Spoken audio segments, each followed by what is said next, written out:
الحمد للہ رب العالمین والصلاة والسلام علی نبینا محمد وعلی آلہ وصحبہ اجمعین، اما بعد۔ جہیز کے خطرناک نقصانات، اس پہ ہم بات کر رہے ہیں۔ دیکھیں جہیز سے کتنی عورتوں کو طلاقیں ہو جاتی ہیں۔ جو عورتیں جہیز نہیں لاتی ان کو لوگ تنگ کرتے ہیں، بلکہ بہت ساری عورتوں کو جہیز کی وجہ سے ہی طلاق ہو جاتی ہے، ٹھیک ہے نا۔ بعض عورتیں جسم فروشی کرنا شروع کر دیتی ہیں، جہیز کی وجہ سے شادی نہیں ہوتی، گھر ٹوٹ جاتے ہیں، شادی نہیں ہو رہی، تخیر ہو رہی ہے، عورتیں بے حیائی میں پڑ جاتی ہیں، بڑھائی میں پڑنے کا خدشہ ہوتا ہے، کیونکہ شادی تو مشکل بنا دی ہے سب نے مل کے، شادی کو آسان نہیں کیا۔ اب لڑکیاں بیٹھی ہوئی ہیں ویسے ہی، لڑکے والوں کی ڈیمانڈیں بہت ہیں، اب وہ لڑکی کیا کرے گی، بیوہ کیا کرے گی، متعلقہ کیا کرے گی، دوسری شادی کا رواج ہی نہیں ہے۔ یہ سارے معاشی نقصانات ہم دیکھ رہے ہیں کہ اگر ہم شریعت کو، بعض لوگ تو شریعت کے اس چیزوں کو ناپسند کرتے ہیں، دوسری شادی کا نام لینے تو ہر کوئی بندہ عجیب نظروں سے دیکھتا ہے۔ تو جو بھی باتیں ہوتی ہیں شریعت میں، اس میں کوئی حکمتیں ہوتی ہیں، اس میں خیر ہوتی ہے، اس کو ہمیں آگے رکھنا چاہیے ان باتوں کو۔ یہ نہیں کہ نفس میں کوئی چیز ہے، اگر نفس میں اس چیز کو کوئی بری لگ رہی ہے تو ہم اس میں ہیلے اور طویلیں شروع کر دیں، ایسے نہیں ہونا چاہیے۔ جہیز کی وجہ سے شادی اگر نہیں ہوتی تو اس میں بہت ساری خرابی ہیں، یا گھر ٹوٹ جاتا ہے تو بڑائی میں پڑنے کا خدشہ بڑھ جاتا ہے۔ یا ایک نقصان یہ بہت معاشرے میں دیکھا گیا ہے کہ عورتیں، یعنی کہ یہ ایک نقصان ہی بہت ہے معاشرے کا کہ عورت کی شادی جہیز کی وجہ سے تخیر ہو۔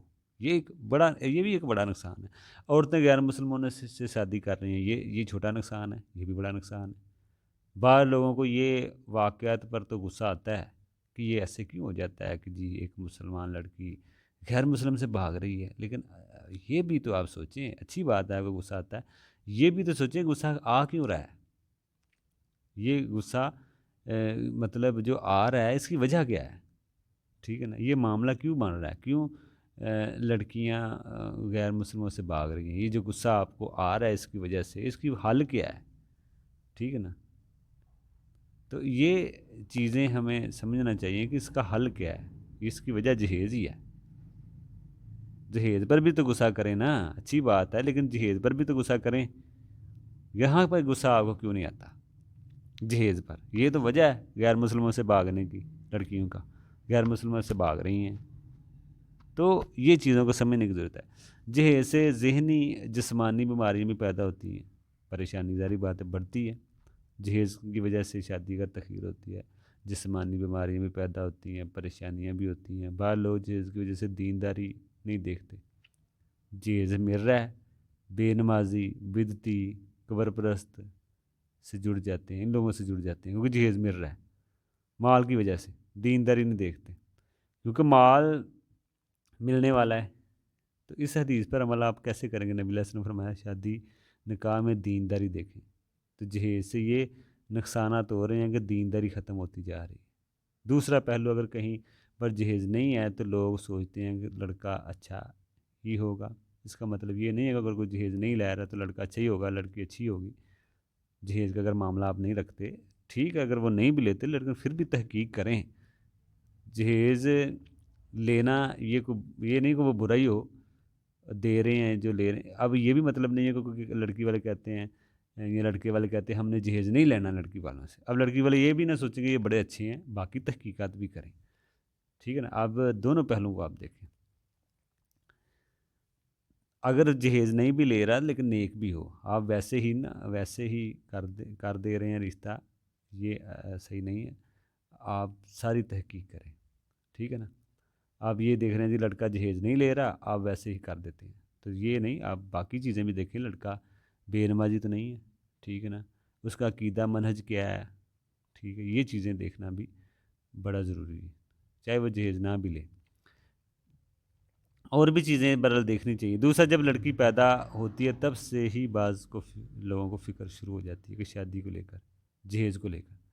دوسرا، جہیز کے نقصانات میں ایک اہم چیز ہے کہ سودی نظام کو بڑھاوا مل رہا ہے، فروغ مل رہا ہے، ظاہر بات لوگ پھر بینک والوں سے رجوع کریں گے، قرضے لیں گے۔ سود خطرناک گناہ ہے، اللہ رسول کے ساتھ جنگ ہے۔ اسی طرح لوگ سود کو تو بڑھاوا مل ہی رہا ہے اس سے، بینک والوں سے لوگ قرضے زیادہ لے رہے ہیں شادی کو بڑھ چڑھ کے کرنے کی وجہ سے، سود کو بڑھاوا مل رہا ہے، یہ نقصانات تو ہے، لوگ بیکار ہو رہے ہیں، اپنا گھر فروخت کر دیتے ہیں بعض کر لوگ، یہ پہلو کو بھی سوچیں، ٹھیک ہے نا۔